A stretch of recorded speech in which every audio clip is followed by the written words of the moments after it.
Hello. As a young child growing up, I had always been interested in this little diary that belonged to my mom. I knew it had been her father's diary that he kept with him during World War I and written in it on a daily basis during the trenches, while he was in the trenches during World War I knew it was very difficult to read, and my mom had difficulty, could only make out certain passages in it. Having been written in pencil, a lot of the pages were becoming smeared and just unable to be read anymore. My mother loaned me this diary. I knew how much she treasured it.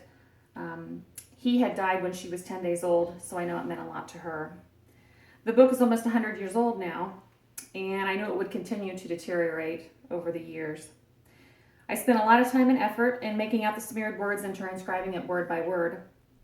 I put it into a book that's published now called Out of the Trenches, A Soldier's Diary. It's available on bookstores online, in ebook format as well.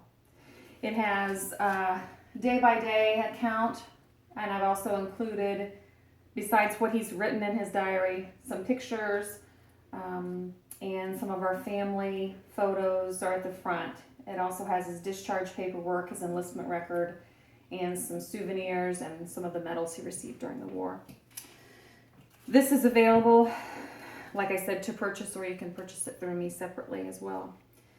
Through all of this tracking in his diary, I was able to see where he traveled through Europe and the battles that he participated in while he was there.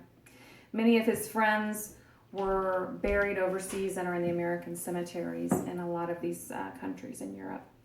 I also have in my possession over 30 letters that my grandfather wrote back to his brother in Greenville, Ohio. And these letters my mom were just given to my mom. She didn't even know they existed, but she has them in her possession and she gave them to me. All of these letters that he wrote back, they're touching, give a little more sense of what my grandfather was like. And his commitment to his family becomes evident, as well as his country. These I have put also in book format in my second book titled Letters from the Trenches. And it gives the day by day, the letters that he wrote back.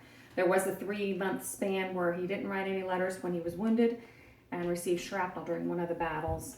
So there was a little break in the letters that he was writing back to his family. This one is also available online as well. Lastly, I have my grandfather's medal that he received for his service, but I had never seen the Distinguished Purple Heart. So I compiled his discharge paperwork, everything I had, and sent it to Fort Knox and received back from them a very nice letter thanking me and my family for my grandfather's service in World War I, as well as his Purple Heart, which gives him wounded in action in France in 1918. So through all these experiences, it helped our family see a better picture of our grandfather and father who we never knew. But these World War I veterans definitely helped shape America's future, and they deserve our greatest gratitude. If you would like to purchase either of these books from me, you can find me on Facebook. It's Lana Lease-Johnston. Thank you.